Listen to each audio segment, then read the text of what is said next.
Itulah kita sekarang, Pak.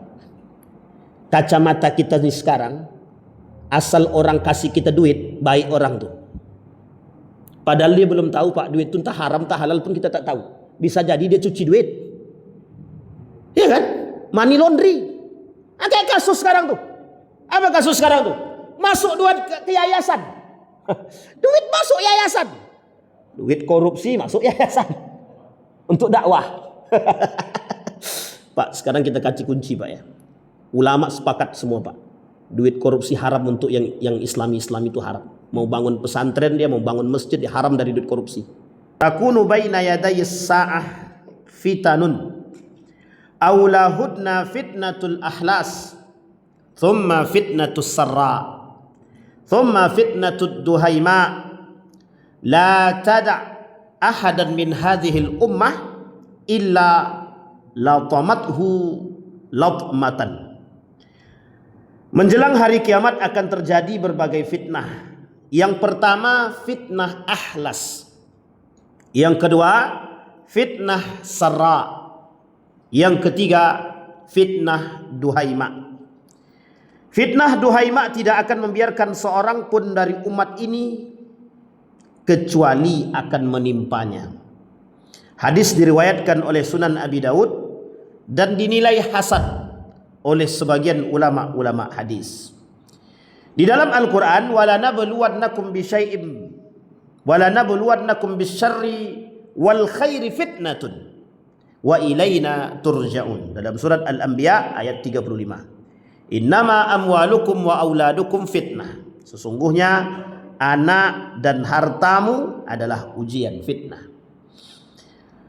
Wattaqu fitnatan la tusibanna alladhina zalamu minkum khassah. Peliharalah dirimu dari fitnah yang tidak hanya menimpa orang-orang zalim saja di antara kamu, bisa jadi juga akan menimpa kita semua. Kemudian di dalam ayat yang lain surat Al-Ankabut ayat 2, ahasiban nas an yutraku an yaqulu amanna wa hum yamtanun. Shadaqallah. Apakah manusia mengira bahwa mereka akan dibiarkan hanya karena berkata kami telah beriman, sedangkan mereka tidak diuji? Tanda tanya daripada Allah Subhanahu wa taala. Baik Bapak Ibu sekalian yang berbahagia, di dalam hadis yang lain baginda Nabi Muhammad SAW pernah berkata, kata baginda Nabi Muhammad SAW, orang-orang itu di akhir zaman manusia ini, kata Nabi, akan berada dalam beberapa kondisi. Malam dia beriman, siang dia kafir. Atau sebaliknya, siang dia beriman, malam dia kafir. Fitanun kaqita'il lailil muslim. Yusbih mu'minan wa yumsi kafiran. Atau sebaliknya, yumsi mu'minan wa yusbih kafiran. Nah, Bapak Ibu sekalian yang berbahagia, dari hadis Nabi ini menyampaikan kepada kita bahwa kondisi umat muslim di akhir zaman, kata Nabi, inna baina yadayis sa'ah, kedekatan hari kiamat itu sungguh sangat dekat. Maka dipermisalkan oleh Nabi seperti siang dan malam. Malam dia beriman, siang dia kafir. Di hari malam, satu hari itu ada malam, satu hari itu ada siang. Tapi justru dia buat malam dia mukmin, siang dia kafir. Malam dia rajin sholat, besok pagi dia sudah kufur. Atau sebaliknya, siang dia mukmin, malam dia kufur. Sehingga ada satu hadis yang mengatakan daripada baginda Nabi Muhammad SAW, orang-orang yang mengangkat tangannya di malam hari, liyatuba musi'an nahar, mereka berdoa kepada Allah, ya Allah, kalau memang di siang hari tadi kami ada dosa, maka mereka berdoa di malam hari, liyatuba musi'an nahar, agar Allah menghapuskan dosa-dosa mereka yang ada di siang hari. Atau justru sebaliknya, liyatuba musi'an lail, di siang hari setelah fajar, kemudian mereka berdoa kepada Allah, liyatuba musi'an nahar, mereka bertobat di siang hari agar dosa-dosa malam hari Allah hapuskan. Bapak Ibu sekalian yang berbahagia, hadis-hadis yang saya sampaikan tadi merujuk kepada perilaku seorang mukmin, bagaimana seharusnya mereka bersikap. Yang pertama. Yang kedua, hadis tersebut menunjukkan kepada kita, tak ada satupun manusia di muka bumi ini yang bisa selamat daripada fitnah. Yang bukan selamat ya, yang tidak terkena fitnah. Nah, kalau dia kena fitnah, ada yang selamat, ada yang tidak selamat. Kita ambil contoh. Ada orang yang terkena fitnah istri. Ada dia yang bisa selamat dari fitnah istri? Ada. Kadang ada dia mendapatkan, dia rajin nasihati istrinya, dia rajin doakan, dia rajin tiupkan ubun-ubunnya. Alhamdulillah Pak, istri manut, dapat istri yang baik, solehah gitu. Tapi sebaliknya, adakah istri yang mendapatkan fitnah suami? Banyak juga. Banyak juga. Maka istrinya berdoa, ya Allah, mungkin hari ini suamiku masih kufur dan zalim dan mungkar, tapi aku bermunajat kepadamu ya Allah, mudah-mudahan. Tidur lakinya ditiupnya ubun-ubun tadi kan. Bacain sholawat ditiupkannya ubun-ubun. Wah, kata gitu. Sembur aja Pak. Asal tak keluarnya lidah tak salah dah. Tapi Pak, Bapak Ibu, begitulah seharusnya suami dan istri. Jadi Bapak Ibu, bukan hanya dengan suami istri saja, dengan anak-anak juga harus begitu. Sebelum anak-anak ini tidur, doakan mereka, duduk di samping mereka, tiup ubun-ubun mereka, doakan mereka. Begitu juga suami. Tak salahkah suami tidur dengan istri di satu tempat? Kan tidak, bersamaan. Kadang istri manja terhadap suami, kadang suami manja terhadap istri. Itu hal lumrah dalam rumah tangga. Justru yang kita curigakan, kalau tak ada mesra-mesraan begitu, itu rumah tangga atau rumah apa itu? Itu kita curigakan Pak. Tapi lah tua-tua Ustaz, tidak ada masalah. Kita Pak, mohon maaf, kita ini tidak tahu apakah hidup kita ini di akhir ini dalam keadaan kufur kah atau dalam keadaan beriman. Itu yang menjadi persoalan kita hari ini. Banyak orang tak sadar, banyak orang tidak takut. Dia merasa dengan ilmu dia. Mohon maaf, Imam Ghazali bilang begini, jangan pernah merasa dengan apa yang engkau buat itu seolah-olah engkau sudah beriman. Itu Imam Al-Ghazali, ada orang-orang mukmin yang tertipu, asnaful maghrurin, empat golongan. Satu di antaranya, di antara empat itu satu di antaranya, yang kedua itu kata Imam Al-Ghazali, orang mukmin yang tertipu. Bagaimana orang mukmin itu tertipu? Yang tadi Pak, jangan merasa dengan imanmu seolah-olah selamat. Apa kata Allah? Yang tadi kita bacakan. Di dalam ayat yang tadi kita bacakan, ahasiban nas an yutraku au yaqulu amanna wahum la yuftanun, dalam riwayat, dalam ayat yang lain, atau wahum la yumtanun. Kalian mengira dengan imanmu kalian merasa tidak diuji? Apa kalian mengira kalian sudah punya iman tapi tidak dapat cobaan lagi? Maka disebutkan oleh Allah di dalam riwayat yang lain, dalam ayat yang lain kata Allah, sesungguhnya wanabluwannakum bisyarri wal khair. Kami akan uji kalian itu dengan dua hal, bukan hanya dengan satu hal. Baik dengan yang buruk, begitu juga dengan yang baik. Fitnatun kata Allah. Wa ilaina turja'un. Jadi jangan merasa kita sudah solatnya rajin, wah aku sudah aman, insya Allah surga. Merasa aman dengan solatnya. Pertanyaan muncul, apakah kita dengan solat kita tadi yakin Allah terima? Disinilah poin pentingnya, kita tahu bahwa solat itu perlu ada ilmunya agar kita selamat. Baik Bapak Ibu. Nah, kembali kepada poin tadi. Di dalam Al-Quran, di dalam hadis Nabi yang tadi kita bacakan menunjukkan kepada kita bahwa manusia itu di bumi ini berjalan Pak. Ketika kita berjalan ini tidak ada lepas daripada fitnah. Tidak bisa lepas. Nah, di dalam hadis Nabi yang pertama tadi kita bacakan, Nabi katakan ada setidaknya 3 fitnah. Setidaknya 3 fitnah ini yang harus dijaga. Hati-hati. Yang pertama, kata baginda Nabi, fitnahnya adalah namanya fitnatul ahlas. Apa itu fitnah ahlas? Rasulullah SAW bersabda, awwalahudna fitnatul ahlas. Yang pertama adalah fitnah ahlas. Pertanyaannya adalah apa itu fitnah ahlas? Fitnah yang selalu menempel pada pelana unta. Maknanya adalah fitnah yang berlangsung lama dan melekat. Apa contohnya? Fitnah yang melekat itu banyak. Adanya fitnah yang bisa menumbuhkan pertumpahan darah. Adanya fitnah rasa takut, ketidaknyamanan, was-was. Ada kemudian kesulitan ekonomi, fitnah. Ada kemudian rasa kecemasan dan kekhawatiran. Nah, ini kalau kita bilang fitnah, ada rasa kekhawatiran dan kecemasan. Manusia hari ini, mohon maaf, secara psikologi, manusia hari ini rata-rata dalam penyakit kecemasan dan kekhawatiran. Bukan khawatir dan cemas pada Allah, bukan. Cemas dia. Ini kalau nanti pajak naik semua gimana nih?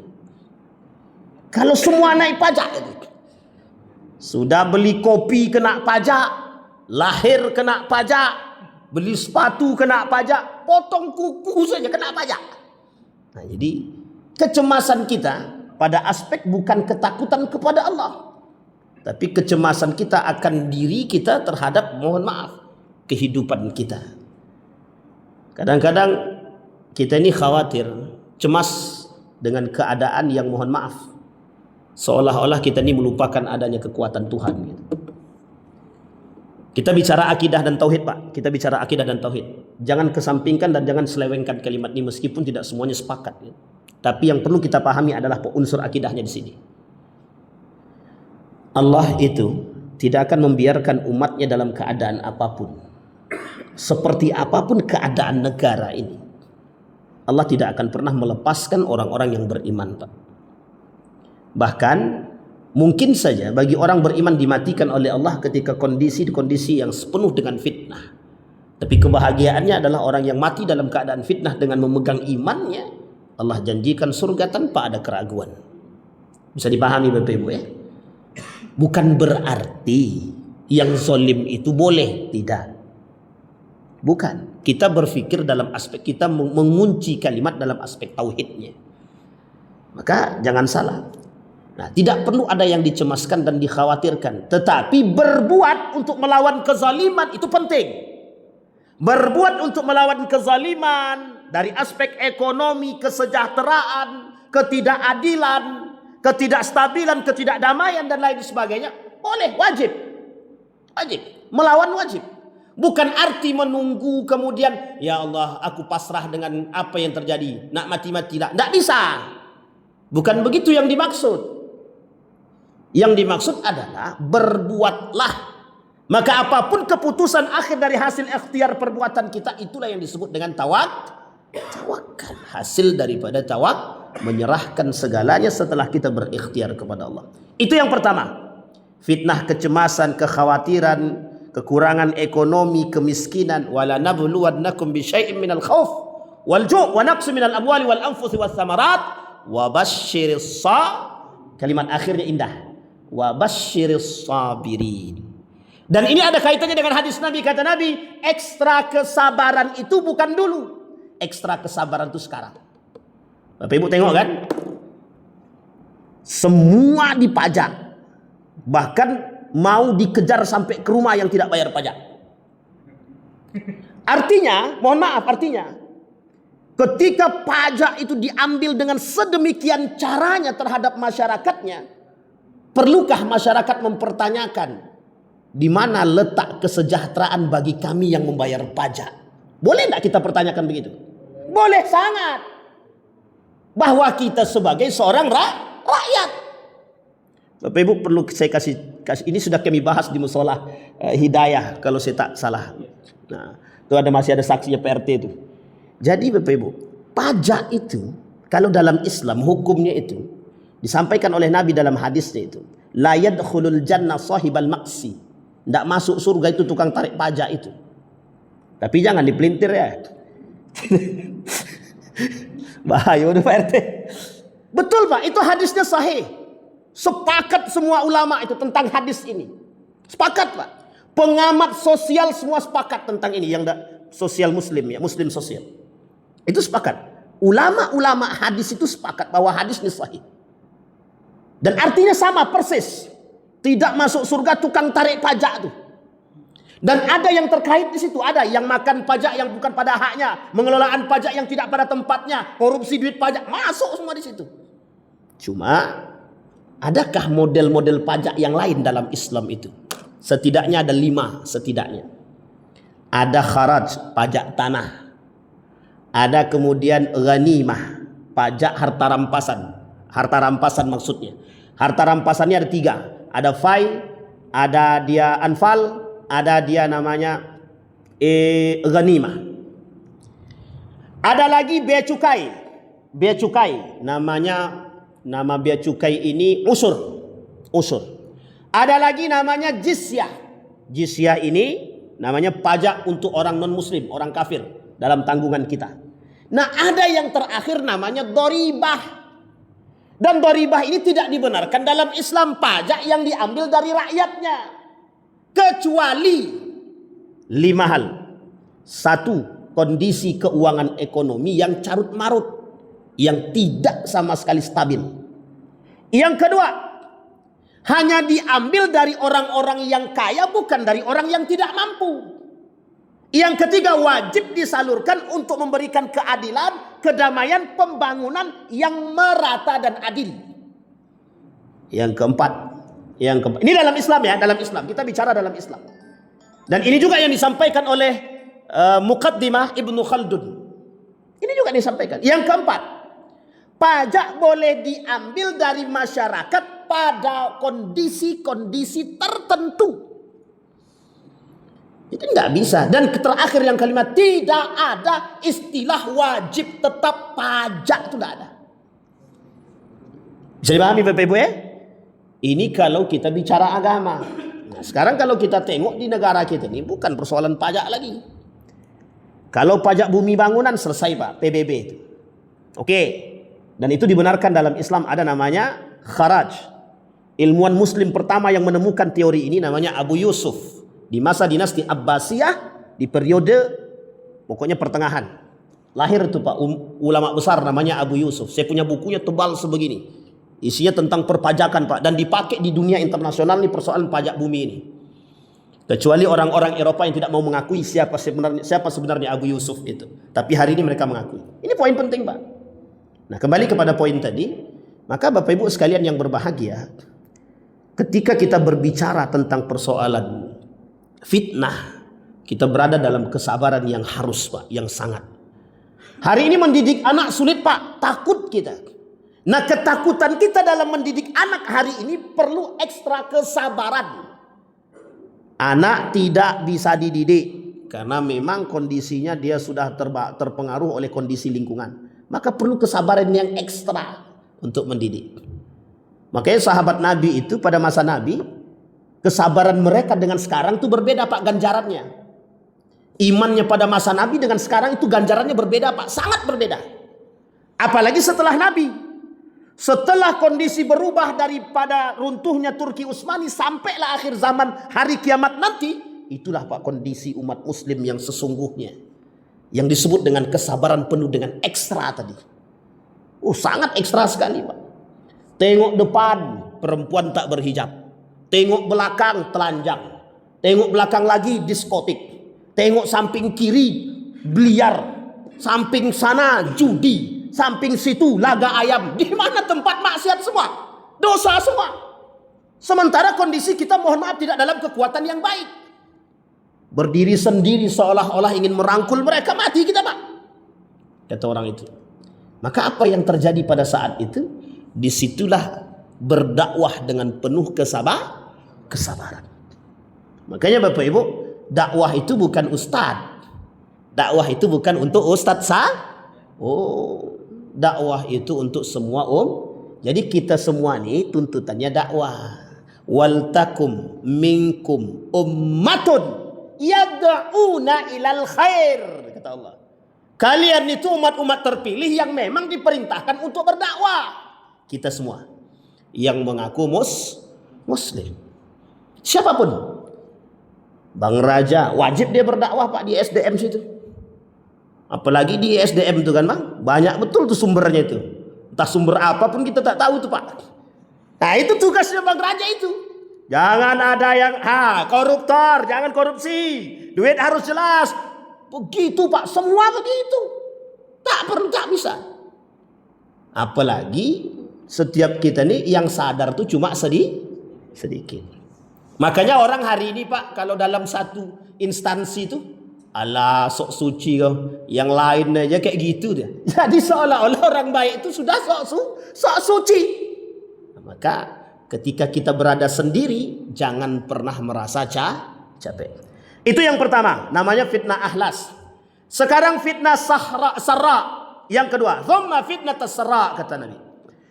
Sarra berarti kenikmatan, kemewahan dan kesenangan.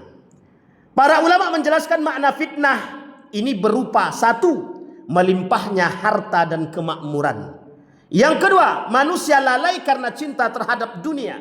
Yang ketiga, munculnya keangkuhan, kesombongan, merasa tersaingi, kerusakan moral disebabkan harta, kenikmatan dan kemegahan. Orang lebih mengejar dunia daripada agama. Dalam hadis disebutkan fitnah ini muncul dari seseorang yang mengaku yang berasal daripada keluarga baginda Nabi Muhammad sallallahu alaihi wasallam. Padahal bukan termasuk golongan yang diberi kemuliaan karena amalnya.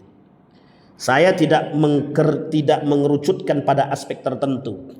Yang ingin saya sampaikan Bapak Ibu, sekalipun itu cicit-cicit Nabi, kalau mereka terjangkit fitnah sarra ini, tidak ada kemuliaan bagi mereka kecuali hanya kemuliaan nasab. Bisa dipahami Bapak Ibu?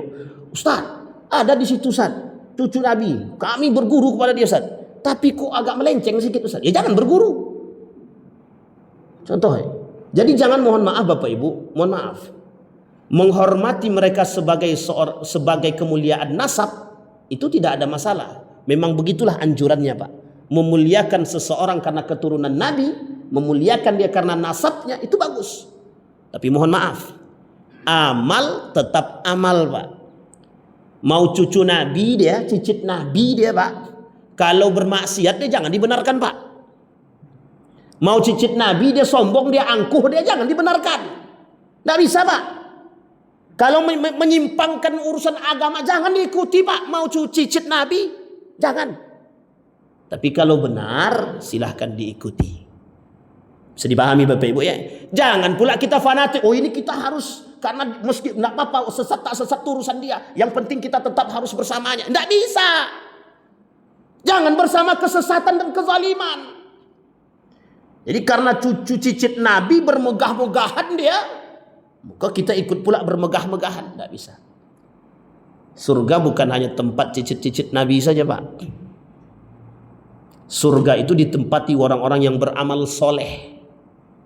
Kalau dia tak beramal soleh, dia tak bisa masuk. Itu sudah janjinya Allah. A'addallahu lil muttaqin al-jannah. Surga itu dijanjikan bagi orang bertakwa. Tapi sebaliknya, a'addallahu lil kafirin, lil mujrimin. Bagi orang-orang zalim, musyrikin, kafirin, mujrimin, a'addallahu an-nar. Allah janjikan neraka bagi mereka. Jadi sudah jelas Pak, tak perlu ada pengecualian di situ. Tapi Ustaz, tidak ada tapi-tapi Pak. Paman Nabi Abu Thalib itu masuk surga apa neraka? Neraka. Memang ada keringanan dalam hadis yang masyhur bahwa Nabi berdoa meminta keringanan akan azab yang diberikan kepada Abu Thalib. Yang kedua, dalam hadis yang dianggap mungkar, Abu Lahab. Abu Lahab orang yang pertama kali bahagia ketika kelahiran baginda Nabi. Sebagian ulama mengatakan, ada hadis yang mengatakan bahwa diberikan keringanan azab kepadanya karena bahagia atas kelahiran. Sebagian ulama mengatakan hadis tersebut mungkar. Kenapa? Hadis tersebut hanya berlaku kepada Abu Thalib dan tidak berlaku kepada yang lain. Abu Lahab itu bahagia dia Pak. Orang pertama yang bahagia kelahiran Nabi itu Abu Lahab. Sampai-sampai melepaskan Suwaibah. Siapa itu Suwaibah? Budak dia. Pertanyaannya, masuk surga apa neraka Abu Lahab itu? Tabbat yada abi lahabi wa tab. Gak bisa Pak. No comment di situ. Jadi mau baik sebaik apa? Ustaz, ini muncul pula Pak. Dia meskipun tidak muslim Ustaz, tapi dia baik sangat sama kami. Mungkin tidak dia masuk surga. Ya jangan tanyalah kalau begitu-begitu tuh Pak. Inilah yang menjadi masalah kita sekarang. Jadi banyak sekali orang-orang yang, mohon maaf, kebaikan itu secara hukum kemanusiaan sah-sah saja. Tapi dalam hukum agama tetap berlaku Pak. Apakah orang yang tidak sholat kemudian dia beramal soleh ada nilainya di hadapan Allah? Tidak sama sekali. Beramal soleh dia, tapi tak sholat dia Pak, tak ada gunanya. Banyak perbuatan baiknya tapi mohon maaf, dia tidak sesuai dengan apa yang Allah inginkan. Tak bisa Pak. Allah cuma katakan Anda bahagia bukan karena aku, kata Allah. Selesai Pak. Kita ibaratkan seorang raja saja. Raja, kita ibaratkan raja saja. Ada orang yang bahagia bukan karena raja. Raja cuma bilang, kau siapa, kata raja. Itu raja, bagaimana dengan Allah? Kembali kepada poin tadi. Nah, sarra. Maka fitnah sarra ini. Nah, sekarang pertanyaannya, apakah fitnah sarra ini sudah mulai muncul? Sudah. Inad darahima taksur rijala mahabatan wa majalasa. Kata seorang ulama mengatakan, kenikmatan dunia, dinar dan dirham, akan membuat posisi manusia di akhir zaman itu mulia dalam pandangan harta. Terbukti hari ini Pak. Taksur rijala mahabatan wa majalasa. Orang punya duit hari ini mulia Pak. Orang punya duit hari ini derajatnya tinggi Pak. Oh, itu donatur kami itu. Tak pernah sholat, tak apa-apa, yang penting duitnya masuk masjid nih. Bukan persoalan itu Pak. Mau sebanyak sekaya apapun dia, hina ya hina Pak. Kalau dia tak sholat ya hina. Azabun muhin, azab yang menghinakan mereka. Kita ini kadang-kadang, mohon maaf ya Bapak Ibu, mohon maaf, saya mau menyampaikan satu kondisi yang ini harus kita pandai-pandai Pak. Ada orang tak sholat dia, mungkin bisa jadi kafir dia, atau muslim tapi tak sholat dia, tapi dia baik sama Bapak Ibu, baik kali sama Bapak Ibu. Kira-kira kalau dia salah, bisa enggak Bapak Ibu mengatakan salah? Misal si Fulan ibn Fulan jualan khamar dia, tapi duitnya selalu kasih ke Bapak Ibu, dia bantu dia orang-orang miskin sekitar tuh. Sekarang saya tanya dulu, mungkin tak orang-orang yang tak mampu yang mendapat duit ini mengatakan, yang kau buat tuh salah, dosa loh. Kecuali mereka yang beriman. Itulah kita sekarang Pak. Kacamata kita ini sekarang, asal orang kasih kita duit, baik orang tuh. Padahal dia belum tahu Pak, duit itu entah haram entah halal pun kita tak tahu. Bisa jadi dia cuci duit. Iya kan? Money laundry. Ada kasus sekarang tuh. Apa kasus sekarang tuh? Masuk duit ke yayasan. Duit masuk yayasan. Duit korupsi masuk yayasan. Untuk dakwah. Pak, sekarang kita kasih kunci Pak ya.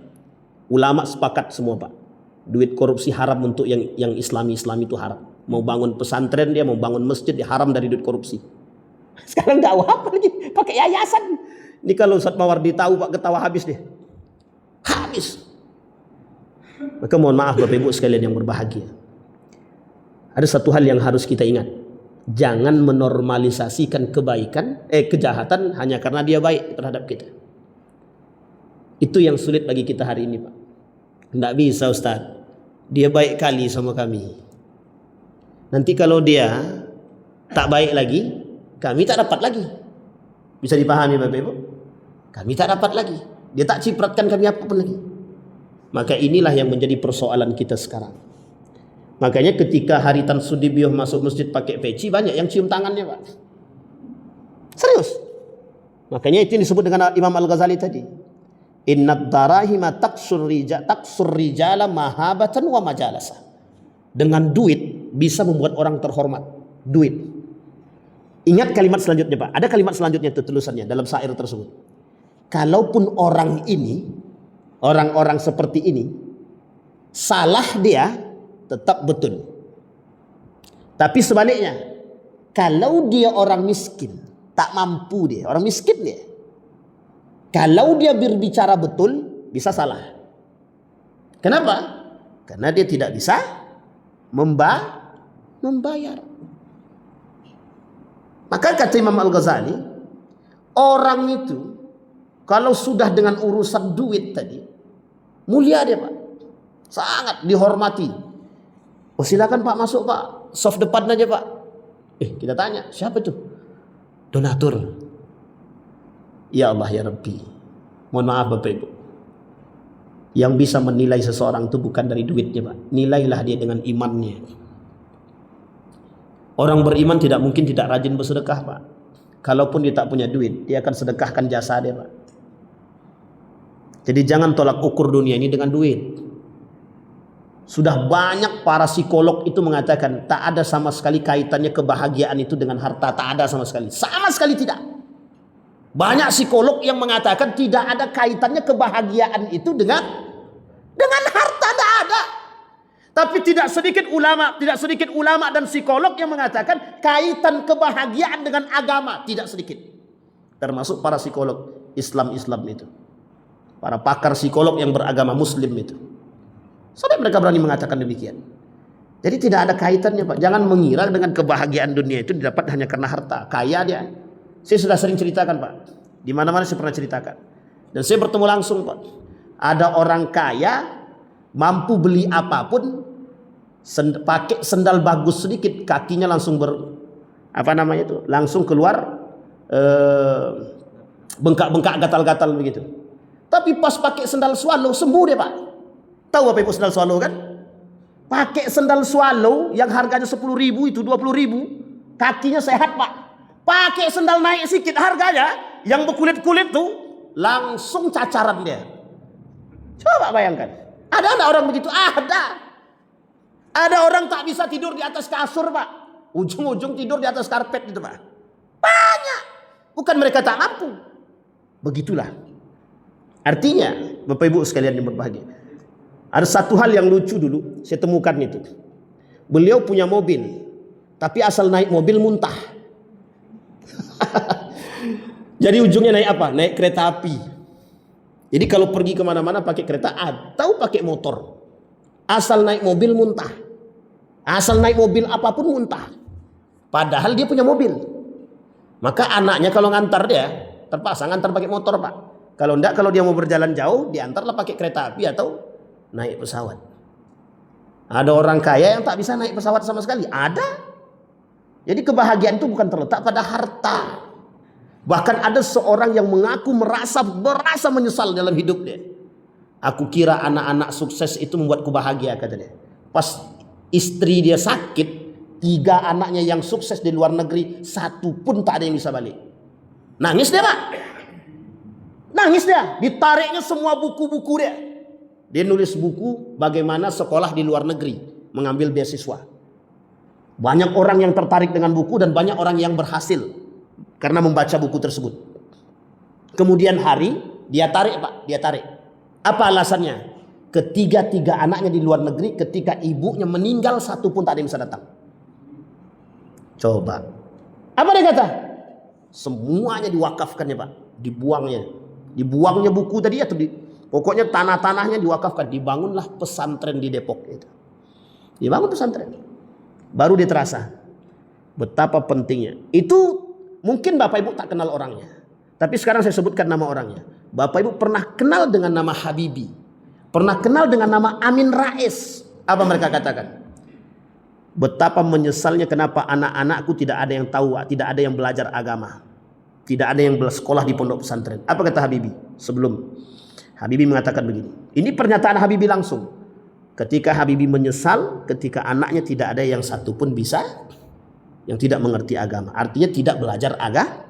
Amin Rais ketika bangun pesantren, yang diminta jadi pimpinan pesantren tersebut kawan saya.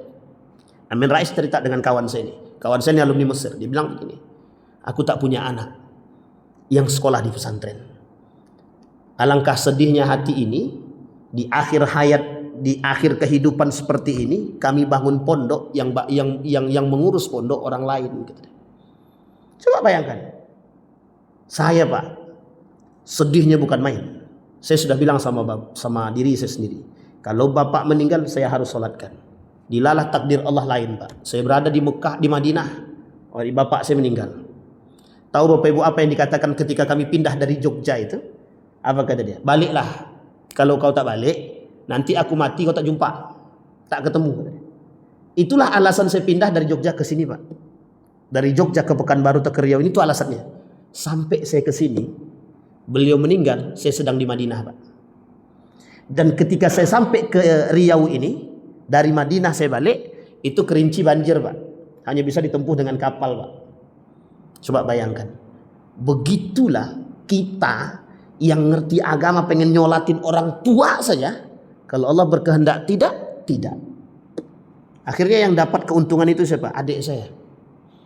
Yang tak pernah terfikir bahwa dia akan menyolatkan bapak. Dia tak terfikir, Pak. Tapi dia yang dapat keuntungan. Betapa bahagianya, Pak. Apa yang dikatakan oleh Habibie itu? Bukan, mohon maaf. Itu bukan stand, bukan hanya di balik layar. Bukan. Begitulah dia mengatakan kebahagiaan itu adalah terletak pada agama. Hanya saja waktu tidak bisa diulang. Maka setelah itu, setiap kajian keagamaan, apapun yang berkaitan dengan keagamaan selalu didukung oleh Amin Rais, selalu didukung oleh Habibie yang berkaitan dengan keagamaan. Apalagi Amin Rais, Pak, punya pesantrennya, Pak. Nama pesantrennya Budi Mulia di Yogyakarta. Dan saya pernah dulu mau ngajar di situ, di Budi Mulia itu. Jadi Bapak Ibu sekalian yang berbahagia, kebahagiaan itu tidak terletak di harta. Ada masanya orang yang kaya dengan harta merasa mereka dengan dunia. Tapi ingat Bapak Ibu, tidak salah kita Muslim ini kaya, tak salah. Kalau kita umat Muslim ini semuanya miskin, kacau juga, Pak. Diinjak orang terus kita. Nah, yang terbaik itu apa? Umat Muslim yang kaya-kaya ini, maka berbagilah dia dengan orang-orang yang biasa. Ini yang paling penting. Yang ketiga, ada namanya fitnah duhaima. Duhaima, jangan dipotong-potong. Duhai ma, tidak bisa dia. Dia satu kata itu. Duhaima. Apa itu semua fitnah duhaima? Fitnah yang paling dahsyat. Nabi menjelaskan bahwa fitnah ini tidak ada satu rumah pun kecuali dimasukinya. Menimpa hampir seluruh manusia. Membuat manusia bingung sehingga sulit membedakan mana yang hak dan mana yang batil. Pada akhirnya manusia terbagi menjadi dua kelompok. Mukmin yang imannya bersih dan kokoh. Orang yang hatinya hitam seperti bejana. Terbalik sehingga tidak lagi mengenal yang ma'ruf dan mengingkari yang mungkar. Apa disebut dengan fitnah duhaima ini? Fitnah duhaima ini fitnah di mana umat mukmin tak lagi bisa membedakan mana yang hak dan mana yang batil. Sekarang saya tanya Bapak Ibu. Kalau Bapak Ibu di rumah itu apa semuanya hak? Coba pikir-pikir baik-baik, nanti balik ke rumah coba ditinjau satu-satu. Mulai dari bangun aktivitas hidup kita sampai nanti kita tidur lagi. Begitu juga dengan kehidupan ekonomi di rumah. Begitu juga dengan anak dan istri dan lain sebagainya. Bapak Ibu, Nabi pernah mengatakan kelak di akhir zaman itu fitnah itu akan masuk ke rumahnya orang-orang Arab, kata Nabi. Itu bukan kiasan hanya untuk orang Arab, bukan hanya untuk orang Arab saja, tapi bisa jadi untuk semua umat kita, Pak. Fitnah itu masuk ke dalam rumah kita. Bahkan ketika fitnah itu masuk ke dalam rumah kita tak sanggup menolak, Pak. Kita tak sanggup menolaknya. Nah, inilah contoh-contoh fitnah. Apa contohnya fitnah yang masuk ke dalam rumah kadang-kadang kita tak bisa tolak? Sedang asik sholat, sedang mau sholat, bini bilang, bang tolong kawankan aku dulu ke pasar. Abang mau sholat, nanti tutup pasarnya bang. Akhirnya tak jadi sholat ke masjid, Pak. Kawankan istri ke pasar dulu. Nah, nanti setelah pulang dari pasar, barulah dia sholat. Orang sudah selesai sholat jamaah. Itu kadang-kadang fitnah itu dalam rumah, Pak. Makanya disebutkan amwalakum wa auladakum fitnah. Dalam ayat yang lain, amwalakum wa azwajakum fitnah. Dalam ayat yang lain, auladakum wa azwajakum fitnah. Anak istri fitnah, harta fitnah. Jadi semua dalam rumah kita ini fitnah semua, Pak. Fitnah semua. Maka disitulah yang disebut dengan kata Nabi ekstra kesabaran manusia di dalam rumah tangga dia sendiri. Bagaimana dia bisa? Ada ibu dan ayah takut dengan anak. Anak tak sholat. Nak, sholat nak. Oke bu. Padahal oke-nya itu tak oke tak sholat. Ada karena takut dengan anak tadi tak mau lagi diingatkan. Tahu saya ibu bu, apalagi urus aku. Urusannya sholat ibu tuh. Karena takut dengan anak tadi. Iyalah nak. Itu kalau ada anak yang begitu, bagusnya diapain tuh Pak? Kalau umur 10 tahun dipukul, kalau umur 25 tahun dia tak mau sholat, mau diapain itu? Begitulah ekstra kesabaran yang dimaksud oleh Nabi. Fitnah yang harus sabar itu dari rumah. Kadang-kadang Pak, mohon maaf. Saya kadang-kadang memang teringat. Mengapa orang tua saya zaman dulu asal tak mengaji dipukulnya.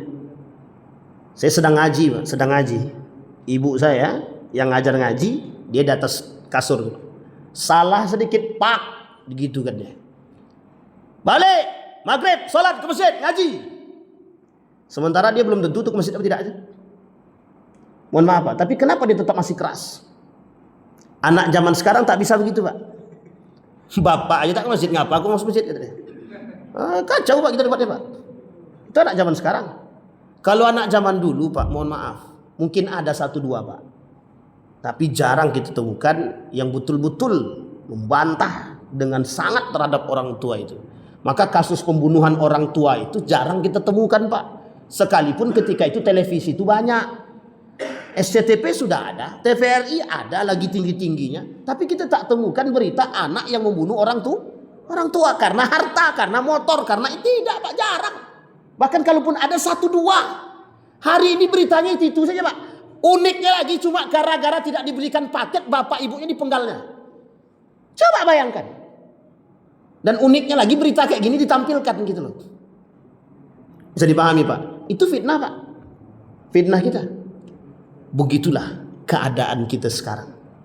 Maka Bapak Ibu sekalian yang berbahagia, apa kaitannya dengan hadis Nabi yang tadi kita bacakan?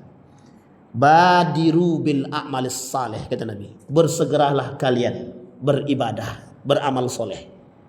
Fitnah itu banyak. Seperti qita'il lail, bagian malam, kata Nabi. Yusbih rajul mu'minan, kadang di pagi hari mereka beriman, yumsi kafiran, malam hari mereka dah jadi kafir, kata dia. Pagi itu sholatnya bukan main tahajudnya, ya Allah. Malam itu diskotik deh, diskotik. Bangun jam 2 malam, sangat khusyuk dia sholat Pak. Jam 3 nonton bola, sholat subuh jam 7, alah kacau tuh Pak. Astagfirullah wa atubu ilaih. Jadi manusia sekarang ini tak bisa dia memprioritaskan yang mana penting itu, tak tahu dia. Semua itu sama-sama saja. Nah ini artinya bukan hanya kepada Bapak Ibu saja, kepada kita juga, kepada kita semua. Sebaliknya, au yumsi mu'minan, kadang sore hari dia beriman.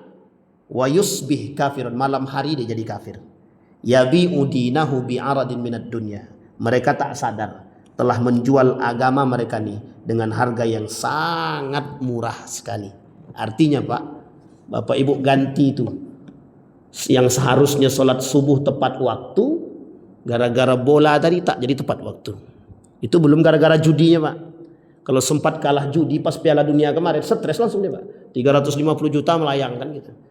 Makanya Bapak Ibu dalam bola kemarin itu ada 4 hal yang itu menjadi tradisi. 1, ramalan. Banyak yang tukang ramal itu muncul, kaya-kaya jadinya.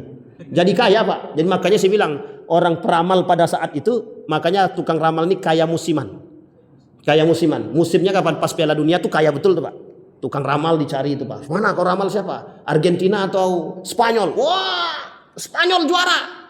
Padahal ini cuma tebak aja karena Spanyol itu bagus. Kalah Pak. Stres langsung. Bayangkan. Yang kedua, judi. Maka kalau ada ulama yang mengharamkan bola itu, termasuk terkhusus Piala Dunia, itu saya sepakat Pak. Karena banyak sekali ladang-ladang perjudian di situ. Meskipun ada yang tak sepakat itu tak urusan Pak. Tapi ladang judinya lebih banyak daripada yang tidak berjudi Pak. Yang mungkin. Yang ketiga, banyak orang yang lalai Pak. Ustadz, waktunya tak sama Ustadz. Waktu Amerika dengan sini berbeda Ustadz. Yang buat sama siapa? Tapi sholat tetap sholat Pak, tidak bisa dibedakan. Akhirnya mohon maaf, bangun malam hari sholat tahajud, nonton bola. Habis bola selesai tertidur. Bangunnya kapan? Kami tertidur. Tidak bisa, itu alasannya, itu tidak bisa. Apa yang membuat Anda sholat jam 8? Tertidur tadi. Habis apa? Nonton bola. Tidak berlaku sama Allah itu.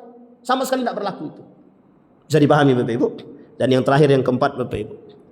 Kita sudah tidak memprioritaskan Tuhan. Kita lebih memprioritaskan kebahagiaan hati kita yang kita anggap fana, yang kita anggap thabitun, tetap. Padahal hanya sekedar fana.